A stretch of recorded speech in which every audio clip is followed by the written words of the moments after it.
So this is a kind of update video of what's going on with the channel right now. Basically, you have seen that I've been posting a lot of little short videos and a couple actual full-length videos, but they're basically mostly about just products. If you saw my community post from a week ago, I actually came out and said I have hit a creative wall and I have no motivation to do anything right now. And that's pretty much it. But I just now realized a week later that probably not everyone has seen that, so I need to make a video. So here's that video.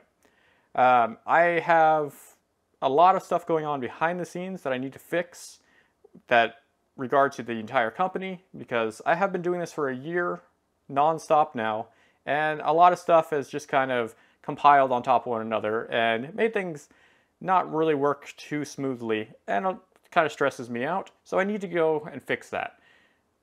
And I think once I get all that fixed, I will get my creative edge back and I'll be back to making tutorial videos. That being said, I can't stop making videos or my channel will literally die.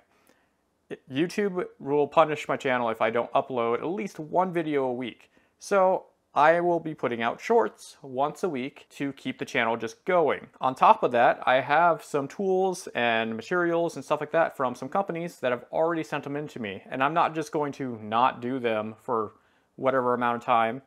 So I'm going to make those videos after this one and get those done so I can fulfill everything I need to do about their products for these companies. So that basically means there's going to be more short videos, and I'm going to do them not daily, just weekly. I'm going to be putting out a couple more videos for the products that I've gotten, but there will be no actual new tutorial videos until I get everything fixed and basically get my creativity back. So that's what's going on. If you have any questions, leave a comment on this video. And if you have any questions about other things, like in other videos, just leave a comment on it and I'll still get back to all of them. It's not like I'm just going away forever. So that's it. Simple, straight to the point. And if you wanted to check out any of my past videos, I made an entire playlist that's going to be right over here of every video I've made, and it'll just go one after another in order as I make them. And other than that, thanks for watching and your support, and I'll see you guys next time. Bye.